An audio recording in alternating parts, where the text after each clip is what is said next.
Di luar dugaan, masa kecil Bella Safira dan Rahma Azhari boleh dibilang kelewat bandel. Kala itu keduanya sangat antipati pada laki-laki yang mencoba PDKT terhadap mereka. Kalau sampai ada yang nekat melancarkan pendekatan dengan cara-cara yang tidak berkenan, Bella dan Rahma tak segan-segan bertindak kasar. Flashback-flashback kayak gitu ada. Kalau lihat apa gitu, "Ih dulu juga gue jago," gitu, atau panjat pohon atau ini atau itu. Aku kan dulu kan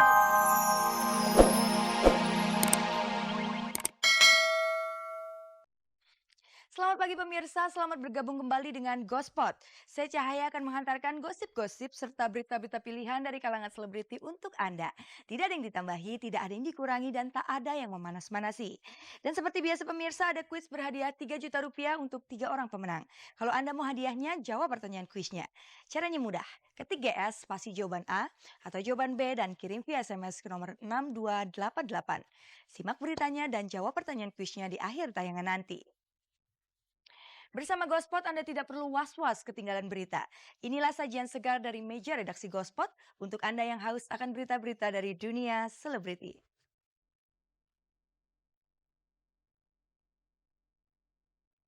Para mantan model Doni Kesuma, Billy Glenn, dan George Taka bereuni. Apa motivasi di balik pertemuan mereka? Rahma Azhari dan Bella Safira rupanya pernah menyakiti hati pria. Solidaritas Titik Puspa, Andi Rif, Derry, dan David Calik terhadap para korban bencana gempa bumi di Jogja dan Jawa Tengah.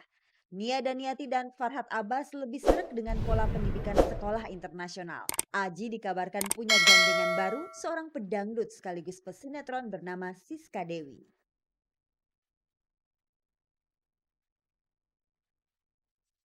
Pemirsa, masa kejayaan Doni Kesuma, Billy Glenn, dan George Taka di dunia model memang sudah lewat. Tapi meski begitu kekompakan mereka tidak pernah luntur. Secara rutin mereka selalu bereuni bersama. Dalam reuni tersebut mereka membawa cerita masing-masing. Kalau Doni Kesuma mengaku bermasalah dengan berat badannya, Billy Glenn berkisah seputar revolusi pasca lepas dari jeratan narkoba. Seperti apa ya kisah mereka selengkapnya? Ini dia ceritanya.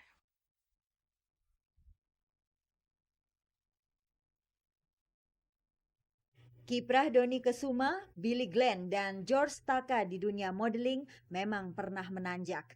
Namun seiring hukum alam, mereka tergusur wajah-wajah muda yang dari segi penampilan jauh lebih fresh. Praktis saja, ketiganya sudah jarang berlenggak-lenggok di atas catwalk. Beberapa waktu lalu, mereka sengaja ditampilkan secara bersama-sama di ajang reuni para model. Dengan mengenakan setelan jas panjang serba hitam, mereka seakan menunjukkan karisma mereka. Tak hanya itu saja, para mantan model ini juga ingin membuktikan bahwa masa jaya boleh berlalu, tapi semangat muda terus membara lewat aksi-aksi atraktif mereka.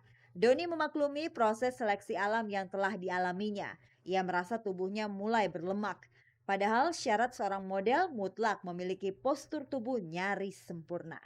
Emang udah gedean aja, jadi udah badannya udah nggak bisa untuk, model yang model proporsional bagus tuh, karena dia harus bagus banget dan itu, lemaknya tuh harus sedikit. Nah ini udah banyak banget lemaknya susah jadinya. Nah, kalau sekarang agak difleksi, kalau dulu bajunya agak-agak terbuka cuek, kalau sekarang bajunya agak tertutup semua, berhubung udah ada yang punya jadi udah tertutup semua. Namanya juga acara reuni, meski mempertontonkan rancangan busana, tetap saja ajang ini lebih kental nuansa kangen-kangenan ketimbang peragaan busananya. George Taka tak mau menyia-nyiakan acara tahunan ini. Wajahnya kembali populer lantaran membintangi sinetron laga yang mendapat tempat di hati banyak penonton. Dengan bertemu muka dengan kawan-kawan lamanya, ia menemukan suasana hati yang tak ternilai harganya. Intinya cuma karena status aja ya, status dalam arti, ya sekarang gua tuh udah nikah, yang lain ada yang udah dan juga ada juga yang belum. Nah itu, apa namanya, sebenarnya kalau saya pribadi sih nggak ada sih bedanya sama kalau udah masuk di sini ya udah, kita semua single semuanya. Ya kita dulu ya, apa namanya, berawal dari ya kita dulu, apa namanya, kita gabung model itu sama selama ini yang ada. Kita selalu tuh berkaitan semuanya. Jadi satu ada problem, ya kita saling bantu semuanya. Makanya kita selalu yang grup yang ada ini kebanyakan tuh semua tuh pasti akan kompak gitu loh. Kekompakan antar teman ini sangat berarti bagi penumbuhan kepercayaan diri Billy Glenn. Beberapa waktu lalu, Billy pernah dihukum lantaran kasus narkoba. Billy pernah menjalani masa lalunya sebagai seorang pecandu. Padahal waktu itu karirnya di dunia sinetron sedang menanjak. Namun saat ini ia berhasil merombak sisi suram masa lalunya. Billy yang sekarang bukanlah Billy yang dahulu. Kini hidup Billy sangat dekat dengan agama. Sekarang ya mungkin saya punya misi istilahnya, dulu saya kan gelap gitu ya, gimana sekarang caranya supaya saya menjadi terang di antara kegelapan itu istilahnya gitu. Dengan ya sekarang ini saya banyak banyak memberikan kesaksian-kesaksian kalau misalnya ada apa, ada misalnya tentang narkoba apa segala macam saya mengisi untuk ngasih tahu gitu, untuk memberitahu kepada mereka narkoba itu nggak bagus. Saya pernah rusak sama narkoba itu. Istilahnya apalagi di dunia entertainment seperti ini ya, kalau iman kita kurang begitu kuat, kayaknya gampang kegoda gitu. Jadi mungkin ya satu tips dari saya kalau misalnya kita mau masuk ke dunia entertainment, iman kita harus kuat banget. Pemirsa, semasa kecil, Rahma Azhari dan Bella Safira terhitung anak yang bandel. Keduanya sangat benci terhadap laki-laki yang mencoba PDKT terhadap mereka. Bella dan Rahma tak segan-segan bertindak kasar apabila para cowok terlalu bertingkah. Dan karena kelewat kasar pemirsa, Bella dan Rahma pernah kena sanksi dari sekolah. Pemirsa, inilah cerita masa kecil dari keduanya.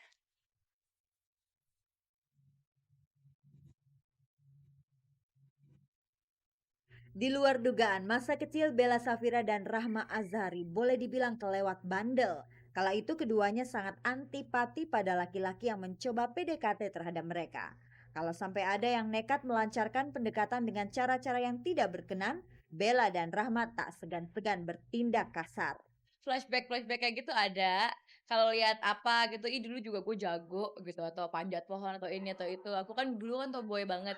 Jadi ya sering sih kayak kangen sama masa-masa kecil kayak gitu. Aku paling sering tuh dulu kayak apa sih dipanggilnya jagoan gitu, apalah banyak cowok-cowok gitu karena aku seringnya berantem sama cowok. Jadi kalau cowok naksir sama aku ajakin berantem karena aku nggak suka, aku takut.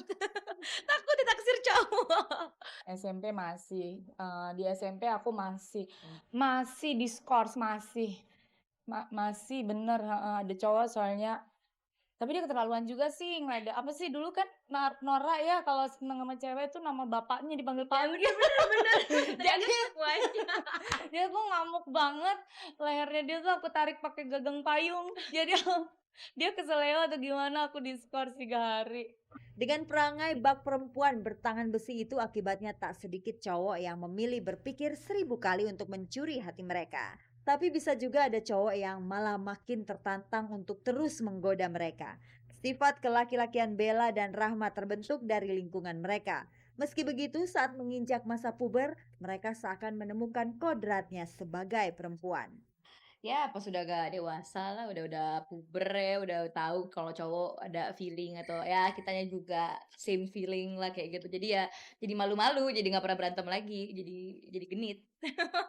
Jadi yang solek, jadi perempuan. Mungkin dulu ya masih tomboy, masih nggak mau gitu, kayak takut, malu, benci.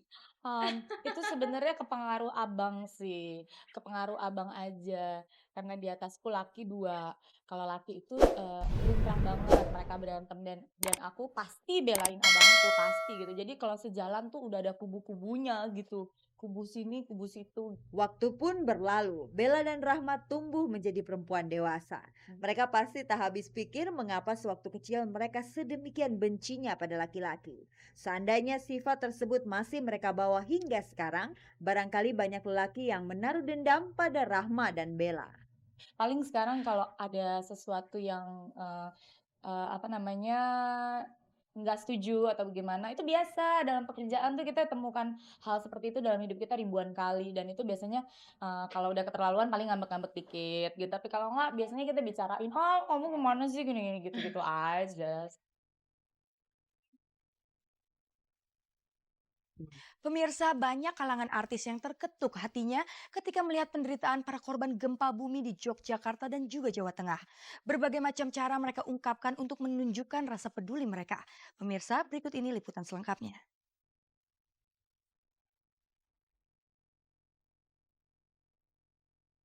Sabtu pagi kemarin di Bandara Soekarno-Hatta, sejumlah artis siap berangkat ke lokasi bencana gempa bumi terparah di Kabupaten Bantul, Provinsi Daerah Istimewa Yogyakarta. Mereka ingin meninjau langsung sekaligus menyalurkan bantuan kepada para korban gempa bumi. Sesampainya di Bandara Adi Sucipto, Yogyakarta, mereka segera meluncur ke arah Bantul. Sepanjang jalan di daerah Bantul, puing-puing rumah penduduk dan